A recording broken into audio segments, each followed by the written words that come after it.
కష్టాలు లేకుండా విజయం సాధిస్తే అది గెలుపు, కష్టాలకు ఎదురెళ్ళి విజయం సాధిస్తే అది చరిత్ర అవుతుంది. ఇక వీడియోలోకి వస్తే చేపల పులుసు ఎప్పుడు వండినా సరిగ్గా కుదరటం లేదా?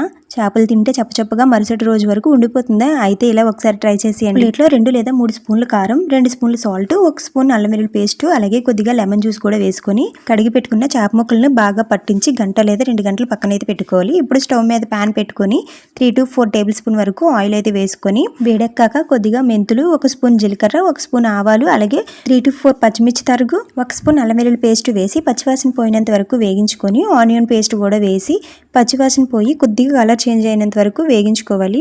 తర్వాత టమాటా ప్యూరిని కూడా వేసి ఒకసారి కలుపుకున్నాక సరిపడా సాల్ట్, అలాగే సరిపడా కారం, 1 స్పూన్ ధనియా పొడి, 1 స్పూన్ గరం మసాలా వేసి మూత పెట్టి 2 నిమిషాల పాటు ఆయిల్ పైకి తేలేంత వరకు ఉడికించుకోవాలి. తర్వాత కలిపి పెట్టుకున్న చేప ముక్కలు కూడా వేసుకొని తగినంత చింతపండు రసం, అలాగే కొద్దిగా నీళ్ళు అయితే వేసుకొని ఒకసారి నెమ్మదిగా బాగా కలుపుకొని 2 రెమ్మల కరివేపాకు, కొద్దిగా కొత్తిమీర, అలాగే కొద్దిగా కస్తూరి మెంతి కూడా వేసుకొని మూత పెట్టి 3 నిమిషాల పాటు మీడియం ఫ్లేమ్ లోని అలాగే గ్రేవీ చిక్కబడినంత వరకు సిమ్ లోని ఉడికించుకుంటే టేస్టీ చేపల పులుసు రెడీ అయిపోతుంది. సో నా వీడియో మీకు నచ్చినట్లయితే లైక్ చేయండి, అలాగే ఛానల్ సబ్స్క్రైబ్ చేసుకోండి.